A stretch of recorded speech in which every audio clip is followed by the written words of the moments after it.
Hello, everyone. I'm delighted to welcome everyone on behalf of STEPTO LLP and the Columbia Center on Sustainable Investment to the first of 4 sessions on critical minerals governance. My name is Christoph Bondi. I'm a partner in STEPTO LLP's international disputes practice based in London. This series had its genesis in exchanges between Lisa Sachs and I that began over a year ago and that have continued since. I've spent the last 2 decades representing both states and investors in international investment disputes, including relating to extractives and natural resources developments. And in our exchanges, Lisa and I reflected on the prevalence of disputes in the natural resources extractive sector and the persistent challenges in ensuring these projects fulfill their potential, both for the communities involved and for states and the companies involved and for states and impacted communities. Lisa brings to this exchange, of course, over 20 years of developing practical tools to help better manage the relationship between extractive industry, states, and local communities, tools that are built on principles that are now reflected in the UN principles on critical minerals development. The challenge is that notwithstanding these tools, operationalizing the principles has remained difficult in practice and disputes persist. So we asked ourselves, can we step back and have as we've been calling it, an adult conversation about the key drivers of disputes in the extractive sector and how the promise of extractive development can be delivered? Where have we seen successes? Are there policies we can learn from and replicate, or others that have not been as successful as we hoped? What thought leadership is needed at this juncture? We decided, thinking about the sector and the issues, to focus on 4 key issues. So the one today is striking the right balance between regulatory flexibility and regulatory stability. And in our future sessions, figuring out what is a fair deal for all stakeholders. A third, managing relationships with local communities, in particular environmental impacts.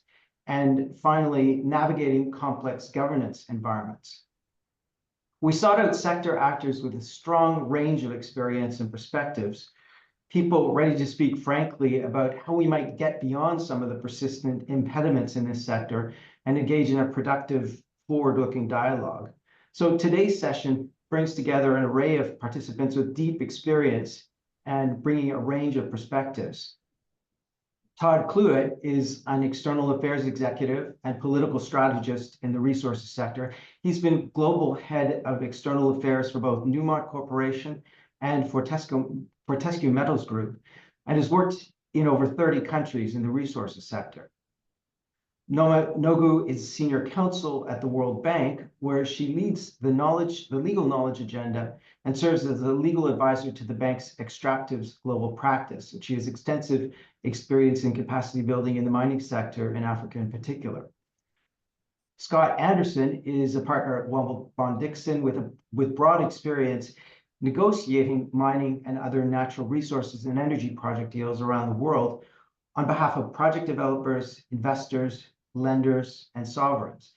And finally, Vanessa Rivas Plata served for the past 5 years as president of the Special Commission representing Peru in international investment disputes.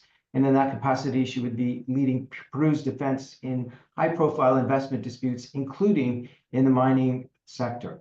So I'm looking forward to today's discussion. It's long in the planning. Thanks to everyone online for joining us. It is possible to ask questions through the Q&A, which will filter through into the discussion. And now I'll hand the floor over to Lisa. Great. Thank you so much, Christoph. As you said, I have been looking forward to this for a year since our wonderful exchange, Christoph, which was really a moment of critical reflection for me. I, like you, have been working in the sector for 20 years, and much of my career and that of my colleagues and partners has been motivated by what I've been saying for 20 years, which is that the mining sector is at the heart of the sustainable development challenge. I've been motivated by the potential of these sectors to be transformative for sustainable development, particularly, but not only, in lower income country contexts.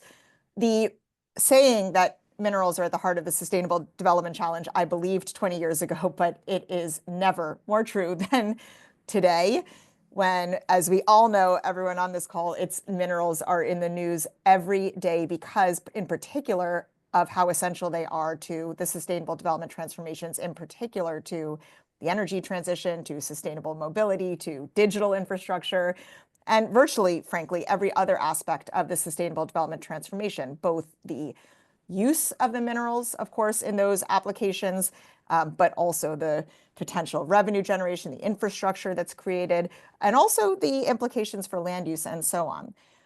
We, as you said, Christoph, with so many wonderful partners, many of whom I know are with us today, and look forward to their as participants, and hope that they'll share their experience too, have spent decades trying to realize that potential of resource-based development with applied research. How can things be done differently? What should the legal framework look like? How can the fiscal regime be more strongly designed? How can infrastructure platforms be shared? What does it look like to meaningfully engage and support the community? What do good benefit sharing arrangements look like? How can we mitigate environmental challenges? We've developed so many research pieces, tools, sets of principles, multi-stakeholder initiatives, trainings. Many of us do trainings. We do an annual training on this topic. I've taught a class at Columbia University, a master's class on extractive industries extractive industries and sustainable development for over a decade. And yet it feels today almost daily, truly almost daily, we see new headlines that echo this same tensions that we have seen for the past 2 decades. Conflicts over land, broken fiscal promises or under-realized fiscal promises, environmental impacts, projects that are generally derailed or stalled because of mistrust or exclusion or the misalignment of interests. So when Christoph and I started talking a year ago, that was when I really started to reflect on that we need a real critical reflection on why this is. By the way, the other thing that happened a year ago is that the UN Secretary General launched the UN panel on critical minerals for the energy transition. And in launching that panel, he too said, in relevant part, but it's worth reading the whole announcement, but he said we cannot repeat the mistakes of the past with the systematic exploitation of developing countries reduced to the production of basic raw materials. So recognizing, again, that this has been the trajectory and that we need to do things differently. So why have we not been able to? I am so delighted that I'm not on this panel to answer that question, just to ask the questions and to learn from our incredible panelists. My impression, though, from talking with Christoph is that part of the challenge is that we so often approach these issues from institutional lanes. That was one of the things that struck me when speaking with Christoph, is that investors and mining companies talk about the challenges from their perspective, from the challenges of risk, return, stability, shareholders, and so on, that communities talk about appropriately justice and recognition, that governments think about revenues and development, lawyers think about the law, and all of these are absolutely legitimate perspectives. But what we rarely do, it strikes me, is to engage candidly across these perspectives and to see how the whole system reinforces misalignment. So I am so delighted and grateful to Steptoe and to Christoph for enabling us to start this discussion. I hope this is truly the start of a longer reflection, not only this 4-part series, but that and beyond. I hope this is really an opportunity to try to interrogate why things haven't worked the way that we have hoped and expected. What are we missing in the discussions and the engagement, and what would it take to do things differently and to get it right? And if through these reflections and discussion we can really think about new approaches, it would be absolutely transformative for our planet. So I'm putting high hopes on this discussion. So each of these 4 sessions, as Christoph said, will take on one of the core structural tensions that we've identified. These are, as I reflect on this, not at all exhaustive of the tensions, but they get us started. Today, we start with one of the most fundamental and recurring tensions that comes up, especially in the context of the disputes that arise, which is the tension between regulatory stability or the predictability that at least investors need, although arguably all stakeholders do need some or want stability and predictability in some sense, and flexibility, particularly regulatory flexibility, as governments need the ability to adapt to very changing circumstances or to evolve their regulatory frameworks, or that communities themselves evolving over 40 plus years demand responsiveness to their evolving concerns. And the legal framework, the contracts and fiscal systems seem to struggle to hold all of this together. So it seems to me that this tension sits at the heart of so many of the disputes and of the projects that are stalled. So we're trying to dive into this, not just to understand the tension, which we have for years, but to think about how we can design better to be more adaptive. So with all of that, let me just say how extremely privileged I feel to be able to interrogate and to learn from our extraordinary panelists who have been living these issues, not just studying them, but they've sat across negotiating tables and advised on litigation and helped shape the contracts and the reforms, and have worked alongside the communities and have witnessed firsthand the consequences of when things don't go well, but also when they do. And so I am hoping that we can really learn from their experiences. I hope that this whole series today and going forward is very interactive. First and foremost among the panelists, I would love to start with some initial questions to each of you, but then to have this be a real discussion, because while you've all lived these experiences, we haven't all discussed them together. So I hope you will reflect on and engage with what your fellow expert panelists are saying. Those joining us virtually live can ask questions in the Q&A, which we will absolutely integrate. Those watching us recording later, again, we hope this is a very open discussion. So email us, get in touch, and we will continue this discussion in a variety of fora.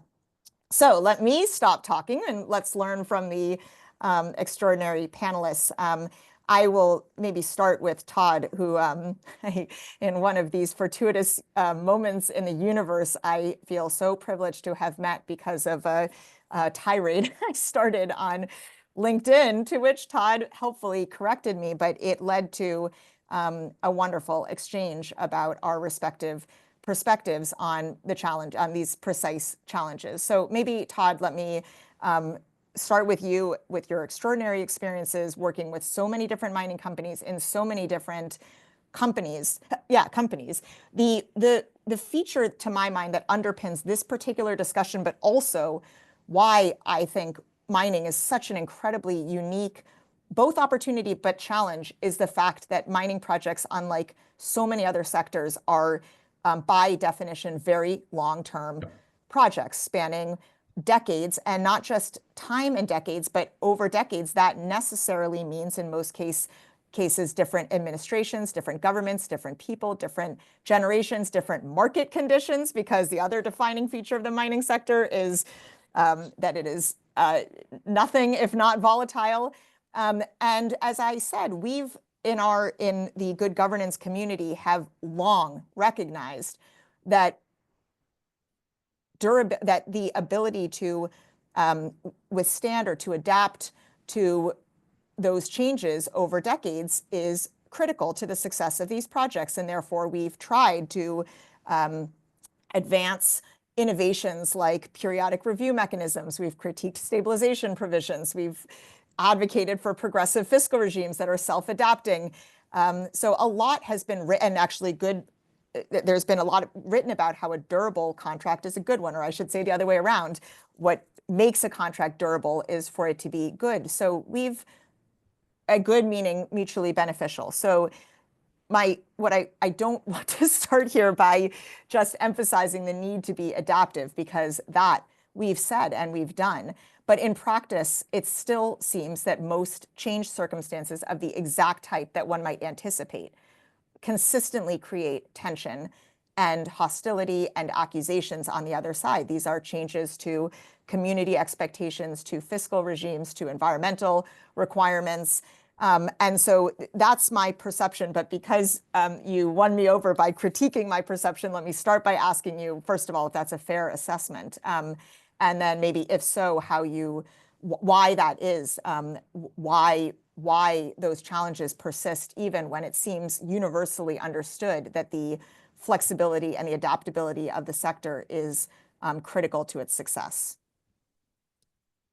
Thanks, Lisa, and good to be here and good to be part of this conversation. It's as a person who's sort of been a practitioner in the space for 20 years, I think it's a really important conversation to have.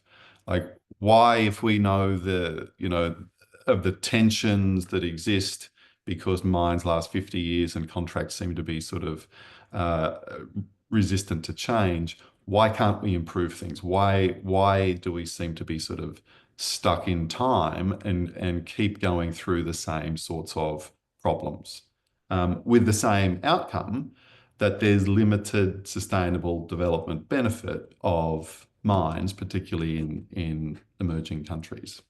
So when I thought about this topic, I reflected on two sort of parts of my sort of work experience. And the first one was in Papua New Guinea for the Ok Tedi mine.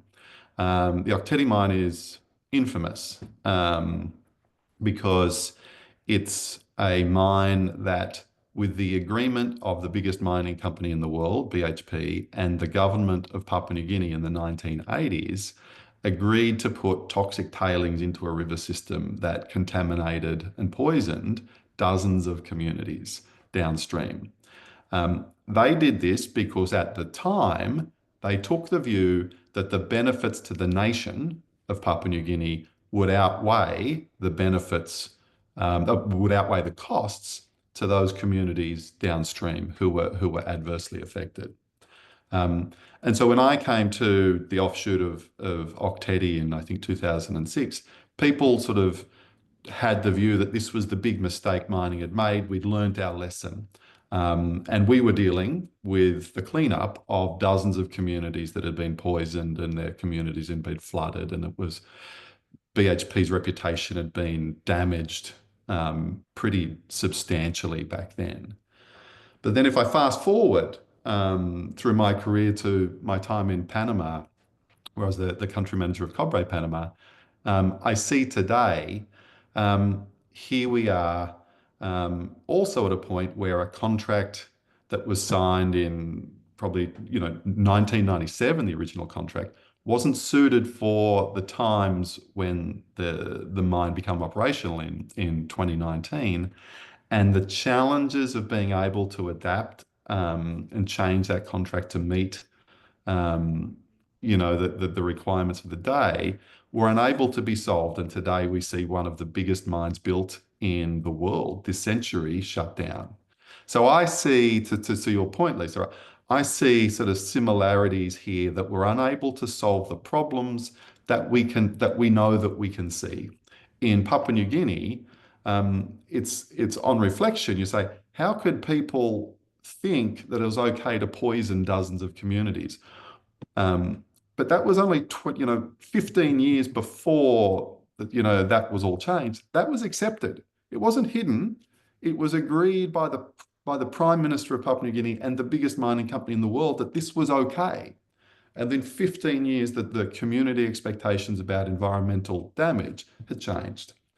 And there's probably people on the call have dozens of examples like that. And in Panama, we started with a mining contract that was so poor for companies that nobody wanted to buy into it in 1997. 2007, they buy, a new company takes the chance. First Quantum, who buy in 2013, buy that company, move forward with the project. In 2016, the whole thing nearly went broke because it was just so unviable. By 2019, when they start operating, this looks like a wild benefit, a contract that's wildly in favor of the company. And then the country says, after 20 years of hard development. Well, we want to change the contract now. And so one of the challenges there was it was a new government. They didn't have any experience. They didn't go through the hard yards of building it like the former government did. They just saw a scenario. They come new to the place. They see a scenario where it looks like there's huge mines being built. All the benefits are going to the company. The country's not getting it. And there's not an effective dialogue, and there's not a means of having an effective dialogue. So, without sort of going into too much sort of history on these things, on reflection to the question, Lisa, I think there's a few things that sort of stand out. Why do we continue to get into these sorts of problems? First thing is, the people change all the time. And the people who are the decision makers at the point of dispute are very, very rarely the same people who made the decisions, in the 10, 20 years before, or even 5 years before. The governments change, the companies change, the advocates around it change. And very often the only people who don't change are the people in the communities, but they're often voiceless in it. So the people who are the decision makers change, and they don't have the history. I think the second point on reflection is this sort of requirement to get the social license to operate, is a requirement at a point in time. In Panama, there was a very detailed social ESIA, 2 years or 3 years it took, and 600 community meetings, and the governments and the local communities all supported it in about 2011. When the dispute took place in 2023, nobody remembered that. I remember going back there and talking to one of the leaders of the environmental opposition, who was a friend of mine in Panama when I was living there. And he said, "Oh, we knew nothing about this. This is crazy." It was like, well, the social license was required at one point in time. And then neither the government nor the company felt an obligation, were obliged to genuinely keep that social license alive. And in fact, it's easier to pretend it's alive, even if it's decaying. The third thing is, and it might be sort of difficult for folks to sort of accept, is that I think on reflection, the financial benefits of mining rarely live up to the optimism or the size and the scale that people talk about at the start of these projects. I worked in Mongolia, and when I started for the Rio Tinto mine there, and when I started, we had been told that the local communities had been told by the early geologists that everybody would be a millionaire. So when that wasn't, that didn't turn out to be the case, they were immediately disappointed. They felt they'd been lied to. And so there's a sense of loss of trust, but there's also, from all of the players here, the mining companies, the governments, mines, while they're big economic engines, are very rarely on their own transformative of nation states. They can be transformative of smaller pieces of the pie. We should be realistic about what we can do. And I think the fourth point, and then I'll stop talking, is, the use of international arbitration, the increased use of international arbitration means, for me, when I was, arguing with the folks in Panama about the changes they wanted to make, was that that our fallback was the nuclear option. And that we would, often sort of threaten that, well, you can't change this or change that, we'll take you to international arbitration. What there was not in place was sort of like a stepped process where the disputes are resolved more amicably or even forcibly, but before you get to that point. Because once you get to that point, it's sort of the battle lines are drawn. And it's sort of multi-billion-dollar stakes that threaten the economic future of the country and the economic future of the mine. So it'd be good to have stepping stones before you get to those things. So they're my sort of thoughts, Lisa, Christoph, and team, and sort of happy to sort of engage as we go forward. Amazing. Thank you so much, Todd. So much food for thought. You somehow labeled those as three things. I think I counted six or more. Let me just very quickly recap a couple of things because just to make sure that we come back to them and to ask our other colleagues to engage in them. One thing you noted that absolutely comes up time and again is that the fiscal bargain or actually just broadly the environment, the circumstances at the outset of a project are rarely the ones that persist throughout. And just to say that the Panama situation over which you and I met, the idea that the mining company is a first investor in a context of low prices and not a lot of investment, so they're entitled to or deserve some sweetheart deal that then they want to claim the benefits of over the duration, that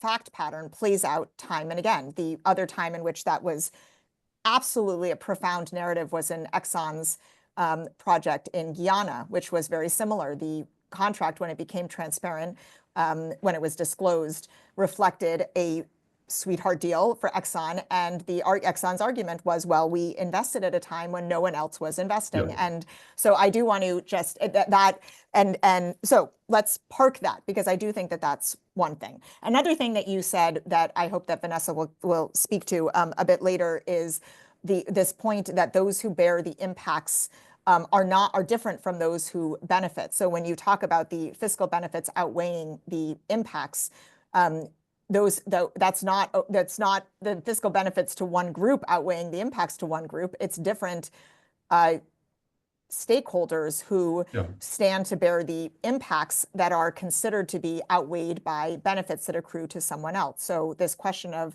the diverse interests and impacts of stakeholders, I think, should be discussed. I love your point about the requirement to get a social license at one point in time. I'm sure I'll definitely want to ask Vanessa's point on that. Another point you made is the failure of the fiscal benefits to live up to expectation. We will have a whole session on defining a good deal, because I think that cuts across that. But you also made the point that I hadn't thought of just the misaligned misaligned expectations or when the expectations don't live up to reality, and how to manage that. And then Christoph will need to bring you in on this point of the fallback nuclear option, because this has also been an area of core engagement for us at CCSI, and Christoph, that you and I and many others on this call have discussed too, which is the overall implications of the ISDS dispute mechanism in the whole relationship, not just by the time it comes to a dispute, but by the looming access to or the possibility of arbitration, and how that changes, as Todd said, what options seem to be on the table and the relative power of the different stakeholders. So thank you so much, Todd. Definitely want to engage with all of those, and I may have missed more. Scott, you have been at the negotiating table, writing the laws and negotiating the contracts. So I wonder if you can speak to what Todd has described, but from the perspective of the drafting of the contracts or the legal framework, and to what extent have you seen an effort to anticipate, or I mean both, either an effort to anticipate these changing circumstances over time and how those are reflected in the law, or efforts of either party to stabilize in the face of those expected changes, and the effectiveness of either of those approaches and how they play out. Let me ask you to opine however you'd like, but from the perspective of the negotiating table. Sure, and I think I'm going to bookend it with two stories where things went sideways, and then talk about how we try to deal with that. Just listening to this, I'm thinking about the quote from Ecclesiastes, the race is not always to the swift or the contest to the strong, ellipses, but time and chance happens to us all. And that's really what we're dealing with here, right? Especially in the mining industry, because time and chance will happen, and we got to figure out how to address that. I learned about the effects of long-term contracts as a brand new lawyer when I was a 3-year-old lawyer in 1991, when I joined a coal company that had legacy coal supply agreements that were signed in 1973, right after the Arab oil embargo. And everybody thought coal was going to be the thing, and it was for a very long time. And coal was going to be $100 a ton by the time they got to when I came into the industry in 1991. And so they set up these contracts with a base price plus escalators, and it went up a little bit every day based on the actual cost of mining. By the time I rolled in 1991, contracts were for $50 a ton. The price of coal, $5 a ton. And your point about just how it creates tension, needless to say, that created some tension, right? Where they're paying, 10 times market price. And we ended up in litigation. That's what happened because there wasn't an internal mechanism in the contract to fix it. And it was just too rich for folks to try to compromise, right? It was just, the gap was too big to say, oh, we're going to split the difference. And so there was a very creative litigations trying to address that. Fast forward to later in my career, working for the government of Afghanistan on the Mesianic Copper Project. There was a bid round in, I think, around 2008. A consortium of Chinese mining companies made a very robust bid, really high royalty rate, big bonus bid, tons of infrastructure to be built, roads and railroads and power plants and coal mines for the power plants. And then in 2015, we got engaged by the Republic, the government of Afghanistan, because the Chinese consortium said, gee, this isn't economic for us anymore. We need to retrade the deal, which is hardly a shock given the nature of the bid. And part of the story there is don't get too good a deal, whatever side you're on, right? Because it's going to create tension inherently. So at the table, think about what's going to be acceptable to both parties over the long run. And when you think about kind of how contracts are structured, I think of a contract like a machine. You put the facts in one end, you turn the handle, it tells you what to do based on that set of facts. The problem is, especially given time and chance happening, facts will change, or there may be facts you don't anticipate. And that's where, if you set up procedures and processes to get folks to the table, that's a way to kind of make the contract durable and address changes over time. A couple of very specific examples we run into all the time are changes in law. I'm not going to talk about stabilization clauses per se. That's a different animal. But just the fact is, you come into a contract, you have an expectation of the legal framework. You're looking at the legal framework at the time you're into the contract, plus like changes you think might happen. But then laws can change over time. And a lot of times you'll see a contract that makes that an event of force majeure. If I have a big change in law that's material, I declare force majeure. Force majeure is a blunt instrument. It's really not a useful way to deal with that, because all it says, I don't have to perform my contract anymore, which is not the result you want when you're trying to build a project that's going to go for a number of years. So I try to press for sort of a process. If there's a change in law, you sit down, you try to figure out a process that maintains the economic viability of the project and deal with that. At the same time, when I'm representing sovereigns, you're not going to trade away your sovereignty, right? You have to be able to protect public health environment. You have to deal with changing circumstances. And so there's a tension there, but at least getting folks at the table to have the conversation is one way to address that. The other thing we see a lot, and again, I'd advocate for this for, mining developers or investors, but especially on the sovereign side, one of the risks of entering into a long-term contract is that there are companies that really just want the reserves, they want the right to mine. Like that's enough to create economic value for the company. And then they don't actually do the mining, right? Because they can kind of sit on it, maybe do a bit of drilling to prove up to get from, a reserve to a resource to show some value. And so we really advocate hard for milestones, confirm commitments, work commitments, that sort of thing, so that you've got the value proposition. And if a sovereign comes in and says, yes, I want to make my mineral resources available to generate economic benefits, then that's what we need to do. The last piece, just real quickly, to kind of tags into the local communities and the benefits there. One thing that it has evolved dramatically over the last couple of decades is a much clearer view of how to get to mine closure and what mine closure looks like. And the issue we're talking about, it's pretty clear that, the host country government will get benefits of mineral development in most cases. Subnational entities will get that. Local communities, I think, are the ones on the kind of the sharp end of the spear here. And to Todd's point, sometimes aren't given. There's a whole conversation about how to engage with local communities to figure out what works. But one thing that I think is important, again, when you're setting up these contractual, statutory frameworks, is to start that planning for mine closure on day one. And one of the things we really look to do is, like on the reclamation side, when you're doing your mine design, you design it to be reclaimed. You don't set up a mine that's going to go forward and at the end of the day go, oh, geez, we can't get back, or we can't at least get to a place where things are stable. And part of that is trying to set up developments, infrastructure investments that are beneficial to the local community. Like infrastructure can be huge, right? If you can get power, you can get water, you can get internet access, all those sort of things that allow businesses to develop around the mine, that can have some real beneficial long-term effects. But you need to get that on the front end, not wait until you're sort of at the end of mine life to start thinking about, oh, gee, how's that going to work? You can embed it into the mine plan overall. So that's just some additional thoughts. I'll stop there because we got a lot of cool things to talk about. Amazing. But that's at least a step in. Thank you so much, Scott. Again, I'm not going to do justice to what you said, but just a few reflections on what you said that are really insightful, or that help me think through things. I love your point. Yes, your point about not necessarily taking the best deal because it may not be real, or it may not play out.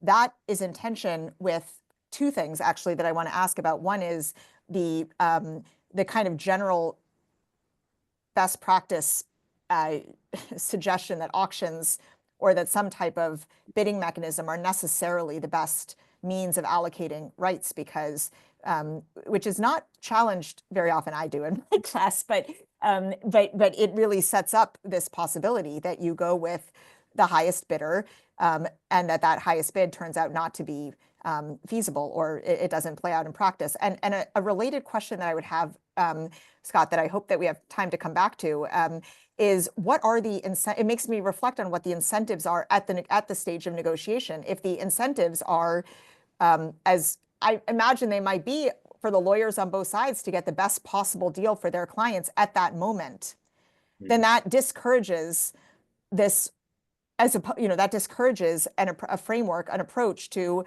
that's different from an approach or an incentive to have the most durable contract over time that really anticipates these questions of feasibility, timeline, flexibility, and so on. And Christoph and I have mused about that in our exchanges about whether the lawyers are the problem, but really, maybe part of a question is what the incentives are at the beginning, and whether the incentives to get the best possible deal at the outset are part of the problem. I did want to ask you over time, or want to come back to this question about the processes and procedures, to revisit the terms. And I guess that relates to this question of whether, even in the, first of all, why don't those processes happen and procedures happen? Because we've talked about them. So why are they not getting implemented? But even if they were, does that just punt this challenge of coming back to the table, still wanting to get the best possible outcome for your client at that time? Or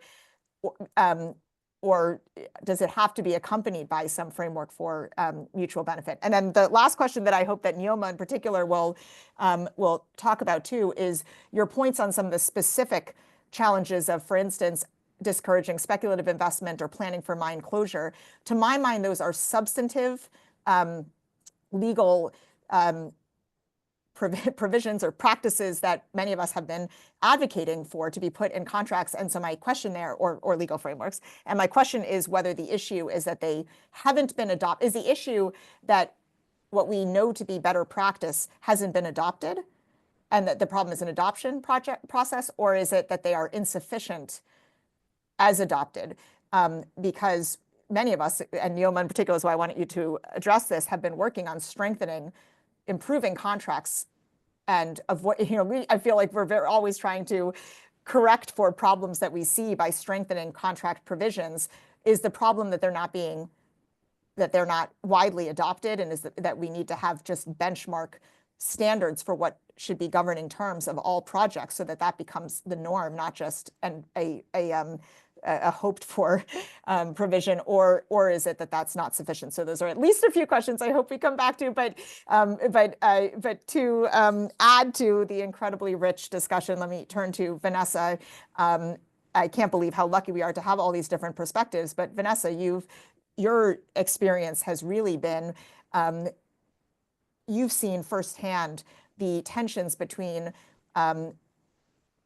governments and companies when governments are responding to their people, responding to, or forced to revisit project terms or incentivized to revisit project terms because of social unrest or community opposition, which really puts the governments either against its own people or against the government, which, by the way, is a quote in one of the disputes. That's one of my favorite quotes, as crazy as it is, from a case against Ecuador, where the arbitration panel ruling against the government that had responded to a social crisis of its own community said that the government hardly could have waged war against its own people, but it also couldn't do nothing. And I don't know what the arbitration panel meant by that. What is the third option then?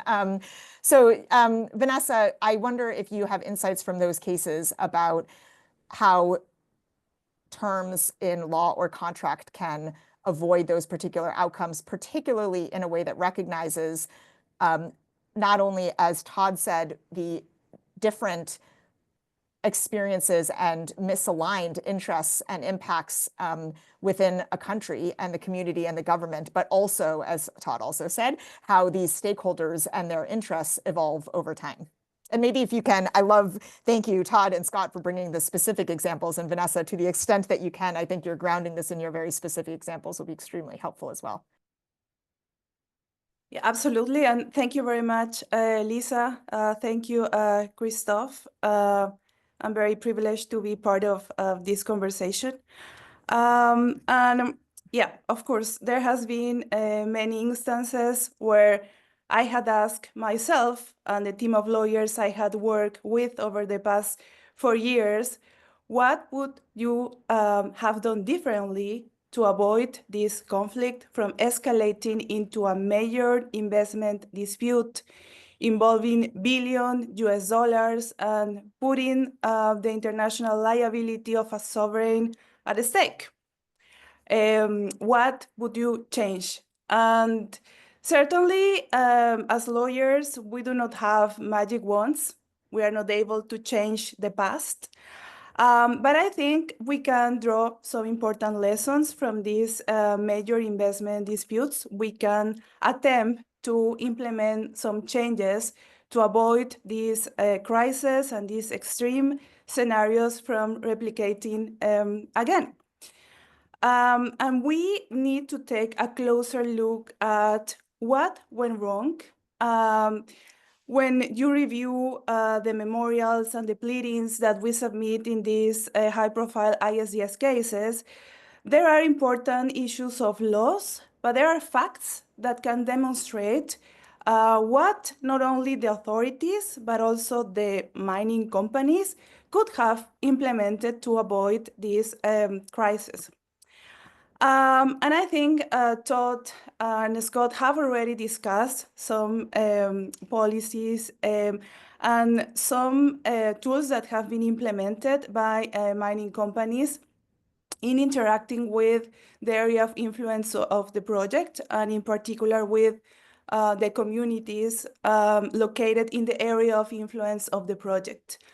And the concept of social license is a critical concept to address some of the concerns that have been raised by sovereigns in the past. There is a big challenge in the social license concept, and the challenge is that this is a concept that is not specifically defined in one single body of law. You can look at various legal international instruments. You can look at domestic laws where there are components of this concept of social license. And the concept of social license goes beyond the law.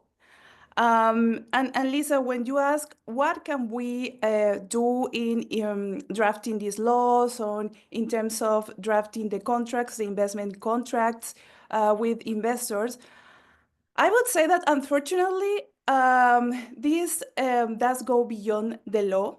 I think there are some issues on anthropology and sociology that must be addressed by mining companies that invest in countries where indigenous communities or rural communities are located in the area of influence of the project. And I want to touch upon this concept of social license.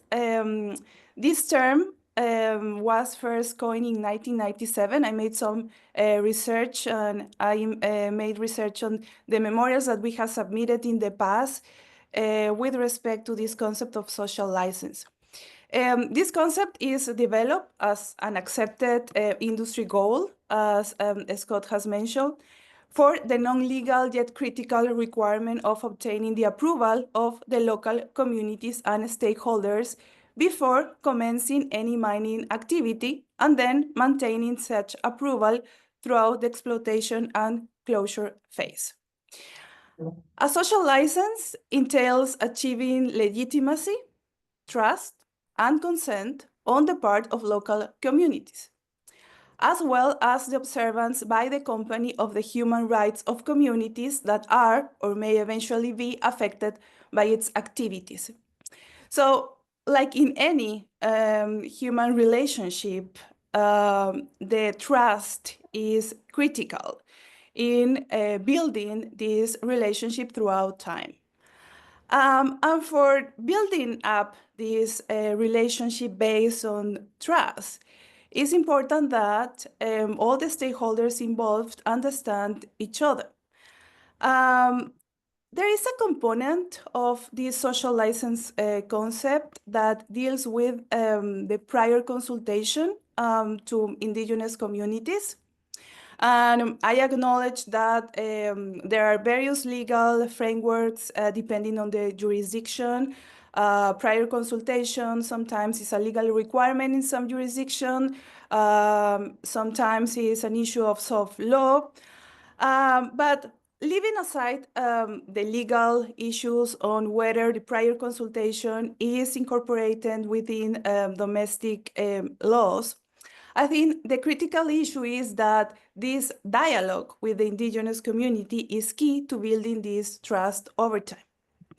In the context of Peru, I can mention that Peru's policy and legal framework of citizen participation and consultation is generally a primary method through which social conflict is avoided in the extractive sector. It means obtaining the ongoing and long-term support of local communities that are located within the project's area of influence. Well, this concept, as I said before, has been readily and widely accepted within the mining sector worldwide, as well as in recent investment arbitrations. I will point now to one investment arbitration that Peru had dealt with this concept of social license was discussed. And this was the Bear Creek company versus the Republic of Peru case. In this case, the parties extensively examined the issue of whether the investor obtained a social license.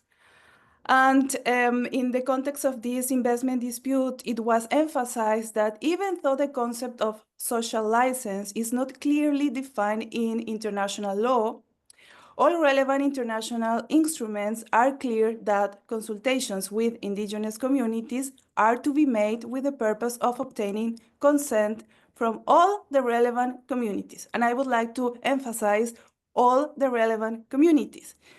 Because if you take a look at the Bear Creek case, the crisis was developed over time in light of the mining company providing some or having a dialogue with some specific communities, excluding some other communities.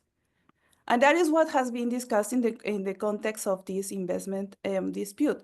This is an essential risk management tool, and the overwhelming consensus is clear that mining companies must engage with local communities as early as possible and throughout the life of the project. I think it's helpful to touch upon some specific international legal instruments, and I would like to highlight the ILO Convention 169 And I know I promise not to enter into legal details, but I think this legal instrument is particularly important because it has been discussed in the context of some investment disputes. And this is an instrument that, well, is applicable to the territory of Peru after it became a party in February 2nd, 1994. And let me quote the preamble of the convention that was adopted in 1989. It recognizes the aspirations of indigenous and tribal peoples to exercise control over their own institutions, ways of life, and economic development, and to maintain and develop their identities, languages, and religions within the framework of the states in which they live. The requirements of the ILO Convention 169, and in particular its Article 15 on consultation requirements, were addressed in the context of the Bear Creek case. I was reviewing the dissenting opinion of Professor Philippe Sands, and I would like to quote him here because it's a dissenting opinion that mirrors this concept of social license and the necessity for mining companies to engage in constructive dialogue with indigenous communities. Article 837 of the Canada-Peru FTA on governing law states and provides that the tribunal shall decide the issues in dispute in accordance with this agreement and applicable rules of international law. Professor Sands stated that ILO Convention 169 is a rule of international law applicable to the territory of Peru. And the tribunal is entitled then to take the convention into account in determining whether claimant carried out its obligation to give effect to the aspirations of the Aymara peoples in an appropriate manner, having regard to all relevant legal requirements, including the implementing Peruvian legislation. And Article 15 of the ILO Convention states, it recognizes various rights of the people's concerned, and these rights include to participate in the use, management, and conservation of resources pertaining to their lands. Second, to be consulted with a view to ascertaining whether and to what degree their interests would be prejudiced before undertaking or permitting any programs for the exploration or exploitation of such resources pertaining to their lands. And third, wherever possible, to participate in the benefits of such activities and to receive fair compensation for any damages which they may sustain as a result of such activities. So if we take into consideration the ILO Convention that has been incorporated into domestic legal regimes in various jurisdictions, we can conclude that it is essential for mining companies to maintain this constructive dialogue with the indigenous communities located in the area of influence of the project. And a constructive and meaningful dialogue with indigenous community entails to understand the communities that mining companies are interacting with. And if you take a look at the memorials in the context of the Bear Creek case, you could note that there are some facts between, the occurrence of this social unrest against the mining company and operations of this mining company and the revocation of this supreme decree that granted the concession rights to the mining company and the contractual rights to this mining company. There were some key facts that occurred between, the hearing that took place for the mining company to explain the environmental impact assessment and whether the activities were going to cause any risk or harm to the environment, and the social unrest that derived into the revocation of this supreme decree. Vanessa, can I, sorry. I just want to, if you, I already have so much pulled from yours, if maybe just to allow for discussion, if you have, can I reflect already on this and so that we can have some discussion and bring in Neoma and then continue the discussion?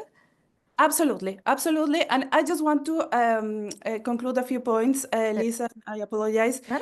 taking so much time is I think it's important to understand what is meaningful discussion with these Exactly. communities. And this goes beyond legal requirements and legal terms and what Exactly. it's captured by the law and entails concepts that are non-legal. So I would stop there, apologize. No, that's great. And thank you so much, because so you summarized, you captured one of the points that I was going to draw from your incredibly helpful remarks. First, actually, to go back one, one of the first things you said is how important trust is among the stakeholders. And one question I would have for everyone is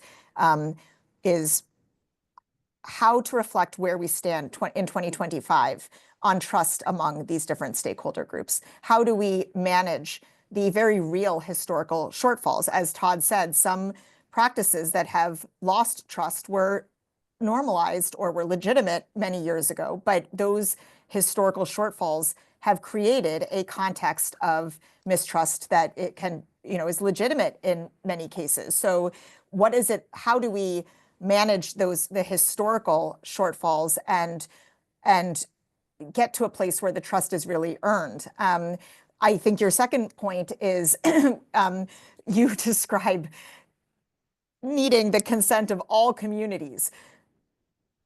Boy, that's challenging in practice. And so I think another question for all is the definition of a social license really even possible? What does that actually look like in practice? Vanessa, that's what you started to, that's what your conclusion was, which I agree is a critical question, is what, and Christoph, you and I had also talked about some of this, that even countries that have robust processes for consultation and so on, it can be the mining company's perspective. Look, we're following these robust procedures. You asked us to do all the following things, we are. But what happens when the legal framework, as Vanessa said, is insufficient to achieve a meaningful social license? And then the other thing, Vanessa, I would pull out from your incredibly helpful remarks is conflicts among different laws and legal frameworks. So what happens when either the contracts are in tension with domestic laws or international treaties are in conflict with other international requirements, and what mechanisms are there to resolve those? Because otherwise the tensions just inevitably bubble up. So Neoma, without any further delay, you have been working across all of these areas, both in the development of legal frameworks that capture so many of these substantive components, but the other two areas in which you and I and we have engaged over many, many years are in initiatives that support governments in navigating these incredibly complex challenges. So 15 years ago, our institutions were involved in efforts under the auspices of the G7 at the time to think about how to more effectively support developing countries in navigating these complexities, particularly in the context of negotiating contracts, but more generally in supporting the skills needed to achieve these very difficult negotiations and processes. And then the second is in capacity development. And I'm wondering, I mean, I welcome you to reflect on anything you've heard because it's been so rich, but curious about your reflection on the 20 years of technical assistance and trainings and whether they have helped move the needle on any of the issues that we've discussed, or not, and why not? And I'll be listening keenly because we do both of those things. So trying to think about what we're missing in our technical assistance and trainings. Thank you so much, Lisa. This has been such a rich conversation already. It's hard to, this is a tough act to follow, just listening to all the expertise here. First, just for clarity, I'm here in my personal capacity. So any views that I express here, even as I reference some of the work of the bank in a multilateral financing, does not reflect the views, opinions of my employer. So I just wanted to put that there for all the lawyers. I want to answer this question, but I really think I want to point to the first two things. Lisa, something you mentioned right at the beginning about mineral development, extraction, being at the heart of sustainable development for a number of these resource-rich countries. But the thing is that there is something I think of about the power of entrenched narratives. How we talk about mineral development today, including, amongst multilateral entities. You've referenced some of the communiques from the G7 initiatives going all the way to 2003, the Evian G7 conference meetings. And you you really think about this, and you think about the notion of like the conflict or the tension among stakeholders. And when we write and we research, we replicate, right, these tensions as though they can't be changed. Can we change the narrative when we're thinking about some of these stakeholders? So that's the first thing I want us to think about, especially as we get into conversations about what can we do differently. So that's the first thing. The second is I want to come back to something Todd said about the fact that stakeholders in this environment, in this ecosystem, change, perhaps except for the mining communities, but even the mining communities, if you think about it generationally, but the stakeholders change. But if we think about all the different elements that come to the mining ecosystem, I was just thinking about this. This is resource-based development is one that is multifaceted and long-term, right? It's long-term, and it requires a number of many elements.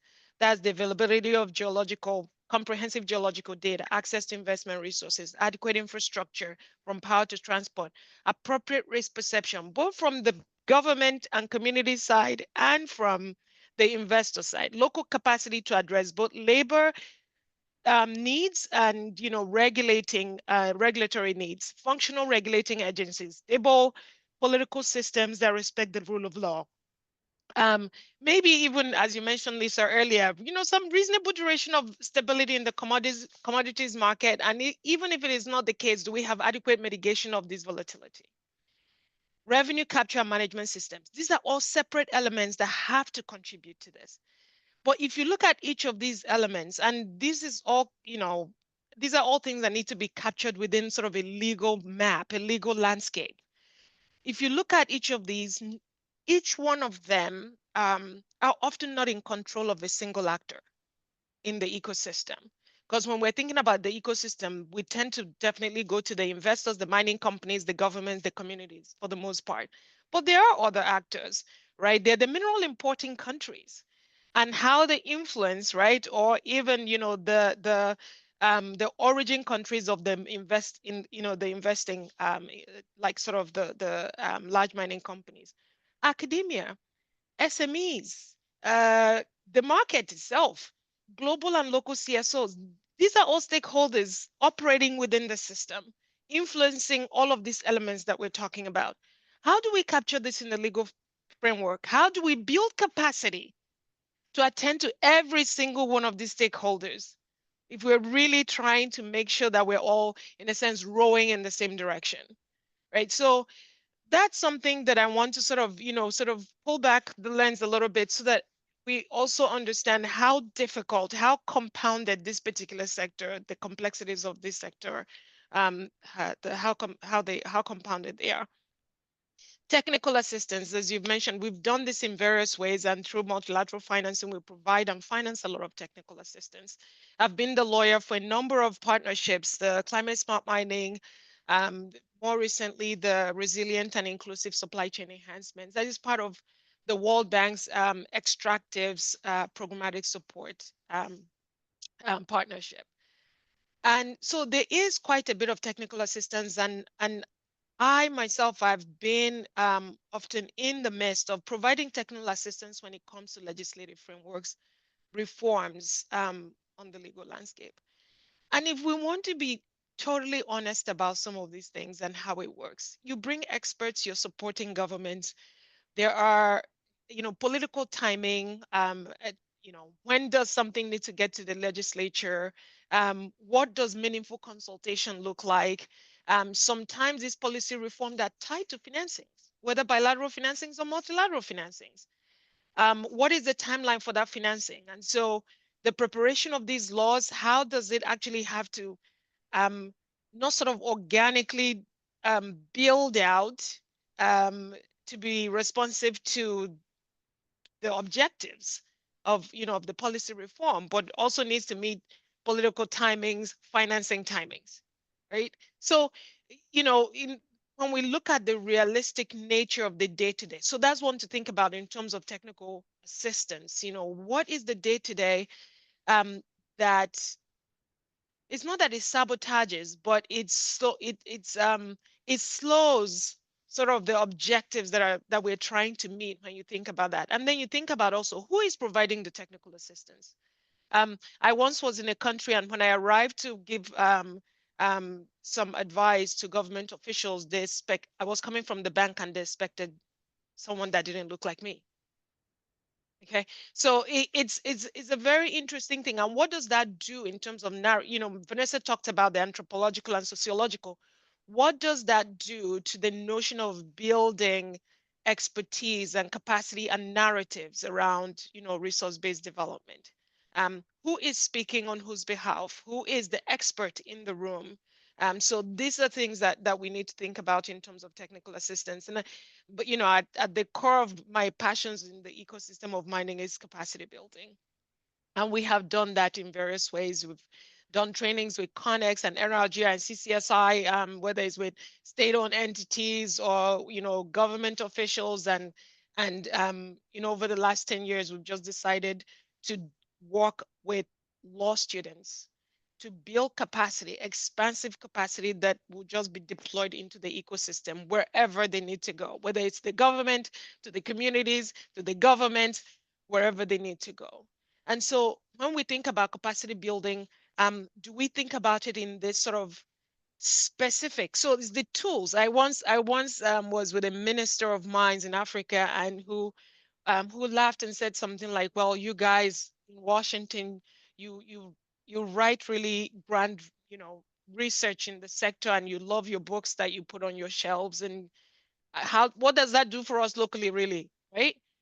Where are these tools? And when we build these tools, who is using it, and how are we monitoring long term, not the survey that we do at the end of the consultation or the training to see whether the training for that day has gone right. 5 years, 10 years, where have we done the evaluation to actually make sure that we've gone from capacity development to capacity utilization? Where are the people that we have trained, and what are they doing? Have they met the objectives for which we trained them? How often did we train? How did we follow? What are the toolkits that helps to make it easier for a regulating entity to be able to regulate? Even in the legislative documentation, when we build these capacities, it's really incredible to see a lot of local insight, local expertise that actually bring the cultural elements and practices to bear on how we can make laws more responsive. When we look at a low-resourced environment, how do we draft laws so that you're not putting a lot of burden on the regulating agency to create more self-reporting, more public? And then you think about the technological aspect that is also coming on board now that can help to facilitate that. So I'm going to pause there because I know that I want to give time for much discussion, but it's really just to say that, of course, there has been evolutions, but if we don't build local capacity and build it expansively and reinforce it and monitor it and evaluate it to ensure that we're actually meeting the objectives of that capacity building, then I'm not sure we can go far. Thanks. Thank you so much, Neoma. That one is particularly hard hitting for us at CCSI, where we write reports, do capacity development, all the things. So, but I'm counting, this to me feels like our evaluation that is long overdue. So thank you so much. Just a couple very, very quick reflections from so many rich things that you said. But one thing that strikes me is that we have talked about over the years, Neoma, is that your comments reflect, I think, a question about the relative merits of laws that standardize provisions and that don't require bespoke negotiations versus contracts that require such technical expertise on a number of different dimensions and the capacity to negotiate over and over again. And the other tension that you speak to is the complexity of the legal framework, but relative to the administrative burden on the enforcement agencies and so on. And these are some of the things that we've grappled with. And if I want to be harsh and honest, to my mind, the reflection on whether all of this capacity building and all of this work has yielded its intended benefits, I think that this is kind of our harsh reflection, is that I don't know if we measure our outcomes by not just who we've trained and what they're doing, but whether we're achieving the results of what we hoped we would with the sector, then I think that's why I'm so grateful for your leading this reflection. So I want to open up. Let me just say, from my perspective, while I'm sorry we don't have a huge amount of time for negotiation, I'm not so sorry, because you have given us so much food for thought that I hope this is not the end of the conversation. This is literally the stage setter. I have copious notes of all the things that we should discuss and take forward, and we will over the forthcoming sessions, but also find other ways to continue each one of these. You've so helpfully illustrated so many of the underlying challenges that I think we haven't effectively grappled with. So thank you so much for that. With remaining time, let me maybe go all the way back to Todd and Scott. I just want to open it for discussion. There are great questions from participants, but which we will capture and respond to for sure. But maybe Todd first, and then Scott, just if you have reflections on what you've heard and where you would take us forward. Ooh. So there's a lot in there, right? What's stuck with me, to be honest, and I know the purpose of this is to be really honest, was Naoma's point about capacity building. When I was at Cobre Panama, I was in charge of permitting, amongst other things. So we had to get 600 and something permits from 20 different government agencies. I can't think of one that was skilled to do the job. They were permitting like a 300 megawatt power station, really complex water supply issues, an international port. None of them had the skills. And when we found somebody who was really capable, you'd work really hard to keep them in the job. But the really capable, energetic people would then, take a job at the Panama Canal or somewhere else, and then we're left with either nobody in there or somebody who just couldn't do the job. So to your point, about capacity building, as a person who's been on the other side very practically, is nowhere near where it needs to be. Nowhere near it. Sorry to be to leave. So that was such a negative sort of connotation. And there's a lot I could talk to, but I'll leave to Scott to bring up some other stuff. Yeah, well, having participated and presented a lot of those capacity building exercises, a week on international oil and gas contracts or mining contracts, I think there's some utility to that. But to Noma's point, is like, again, durability is the theme of the day, right? Like, you're there for a week, people kind of get it when you leave, and then how does it get implemented over time? That's one reason the work I did in Afghanistan was so satisfying. So we did capacity building, like, to launch the whole thing, but then we were there for 6 years or whatever, kind of day to day, and we're able to circle back on that. So you kind of see it get implemented over time. The other point is, like, again, looking at the longer term. I work for an organization. We have a science curriculum that we use in Africa to get the schools to actually get hands-on science training, rather than just lectures. The idea to get students used to the concept when they're in elementary school, that they could be a scientist, an accountant, something like that. Because when you really talk about the long-term duration, you're creating an economic system and an industrial system that allows people to build a skill set. And if you can get there early on and get people engaged in that, then you've got the skill set, so that when the mine does close 20 years, 40 years, 50 years later, you've got a pool of people who they're not laborers, right, that are doing the work. They're doing the accounting, the science, and that sort of thing. But you've got to try to build that early on to get that, because it doesn't come automatically at the end, like, oh, gee, now you're a biologist, right? You've got to build that over time. And devoting resources to build that intellectual capital over the long run could be really useful. And there are things you can do to try to inspire that. That's not, to Noma's point, there's a lot of stakeholders involved in that, right? That's not a mining company thing or a government thing or even a local community thing. That's got to be a cooperative effort to make something like that happen. That's where you can get some real long-term benefits. But that, again, takes some foresight and dedication of resources to make that happen. So yeah, I get the whole capacity building. The concept can be a little bit narrow. And this is where we're talking about, honest conversations and thinking beyond where we're at, thinking about a bigger structure rather than the fly in, fly out, talk about stuff, I think is something to take a look at, of how we build structures that might let that happen. Can I seed one more question that your comments reminded me to see if we can get a comment from each of you, if possible, which is that you, first of all, I'm grateful that you emphasize, Neoma, all of you. I am counting on participating in your individual capacities and not representing any institution, whether current or past. It is drawing on your rich histories that your personal insights are so valuable. But you represent, or you have worked in mining companies, law firms, governments, and international organizations. And I'm wondering if, as a kind of final comment for this moment, you can reflect on why this honest conversation has been so difficult and whether there's scope for it. Yeah, from the respective, how do we actually advance these? This has been a very rich substantive discussion, but maybe some insights, again, from your personal capacity, in your personal views about what the constraints are to meaningfully grappling with these questions from the perspective of law firms, companies, international organizations, and governments. Can I let any of you jump in that wants to tackle that first? But I hope to hear from each of you. All right, I'll jump because the only one who has my mute button off at the moment. We can catch folks up. I have some optimism about it because I think it's in everyone's interest to accomplish what we're talking about. And I think part of the reason it's difficult is that, you know, as a lawyer, I know the drill, right? Like I know the steps. I've done this dance and I know how to do that dance. If you ask me to do a different dance, I got to think about that and watch my feet and all that. So it's just part of it's just inertia or structural approaches, and thinking outside of those is a bit of a trick. That said, like I said, I think the outcome you're bargaining for, advocating for, I think everybody would be in favor of. And we can show pathways to that outcome. I think we could get support for it.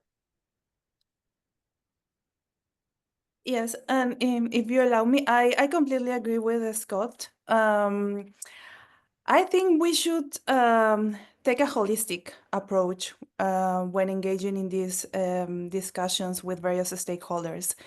And as a lawyer, I acknowledge that sometimes we emphasize what steps are captured within our domestic laws, and we follow the structure and the proceedings. But the laws and regulations are always the starting point for this conversation. We need to take a holistic approach. We need to understand the history, the anthropology, the sociology of the communities we're interacting with, and the various stakeholders involved in this process. So I would say that it's critical to understand that this process always goes beyond the legal requirements. It entails involving professionals from different practices, not only lawyers. I have reviewed some witness statements where it was clear that, for example, for the negotiation of these land agreements with the communities, the companies sent only lawyers. Only lawyers to, well, discuss these agreements, the purchase of these land agreements, of these lands, without taking into consideration all the elements that these communities needed to understand. So again, I would say that we need to take a step back, understand that laws and regulations are always a starting point, and that we need to take a holistic approach in this process. Maybe I can follow Vanessa very briefly. Fully agree with what Scott and Vanessa have said. Law is necessary, but it's not sufficient, and is, consistently improving. And I see it myself looking at the trends from the 2010s after the African mining vision. Literally, these laws improving over the last decade and a half.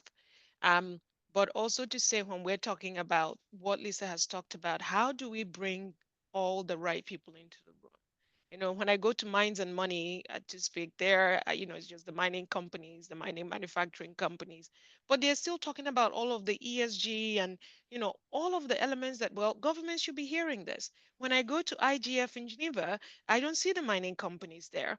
When and then you're having conversations amongst academia or just the lawyers. one of the things when I think about RISE, which is, a bank-led partnership, is this notion of working groups that will actually bring together a diversity of stakeholders into the same room, and not just of the global north, but also of the global south, so that there is this exchange of information. And I'm an eternal optimist, but I'm hoping that we need to sort of diversify who is in the room, so that we're all not sort of preaching to the choir because we are coming from a particular vantage point, based, whether it's professional or otherwise. Can I just add to that point and to a point Scott made before? From the mining company side, it's really common that the folks sort of trying to negotiate a contract at the start of a mine aren't the people who are going to operate it. And their interests and their incentives aren't long-term, safe, stable operation of the mine with community benefits. They're just not. But the groups, one of the thoughts I have is that, to Neoma's point, who are the others who, have a stake in this? The financiers of mines should be getting smart now to the fact that if the deal's too good for the mining company, it's not going to last. So they should be able to bring pressure to these negotiations as well, because their long-term interests of financiers aren't in extracting the most out of a particular contract. The long-term interest is in these durable contracts we talk about. So that's the point I'd add. Lisa, if I could jump in here, I mean, I've Please. been listening to this entire discussion from the perspective of, someone who deals with disputes, represents both states and investors in these kinds of disputes that arise, and thinking from the perspective of the theme of this kind of regulatory flexibility versus regulatory stability. And what I'm struck by is, first of all, that, ultimately it's not a contract, it's a relationship, that thinking about the dealings between the parties, but ultimately it has to be reflected, alas, perhaps in some kind of legal structure. So the first challenge to that is thinking in this more holistic fashion, taking into account things like Naomi is saying about, having the South perspective, or Vanessa's local communities, thinking about capacity building in relation to that, but so that the whole kind of legal structure has to be a lot richer in a sense. And to the point that was made at the beginning about, the fact that you've got dispute resolution as a nuclear option at the end. One of the things that is being discussed a lot more now is the role of mediation, and that's something that's being structured in things like the answer trial discussions, but it also can be built into the contracts. And I'm sure Scott has examples of that, the fact that, so thinking about, again, that this relationship is very complex, and that all of those complexities should, as much as possible, be reflected in the legal structure, and not just by the lawyers and by people who have a sense of all the different points of contact between the different parties. But I certainly found the discussion incredibly rich and very helpful from my perspective as someone engaged in disputes ultimately. Lisa, you're Thank you. Christoph, if okay, then I will just very gratefully thank again, first off, you, Christoph. It's so wonderful to come at least partial circle, and to continue the discussion we started, and to Steptoe again for really making this discussion. It feels incredibly enriching and rewarding after so many years of working on these issues to be able to have this discussion. So thank you so much to all the panelists for the extraordinarily rich discussion. We, first of all, are going to post this because I think this discussion would be of interest to many more than were able to join us live, and would like to really foster and seed this discussion. I found your insights incredibly helpful and broad, and so we will also summarize them and try to share them as points for further discussion and reflection, and work with Christoph and all of you to figure out how to support that continued discussion and reflection so that we can move these reflections into practice after trying to move all of our other good practices into practice. So with that, let me thank you again, all of you, so much for an enriching discussion, so much food for thought this morning, and really looking forward to continuing this important discussion with all of you. So thanks again so much, and to be continued. Thank you. Thank you. Thanks. Thanks, everybody. Thank you. Thank you.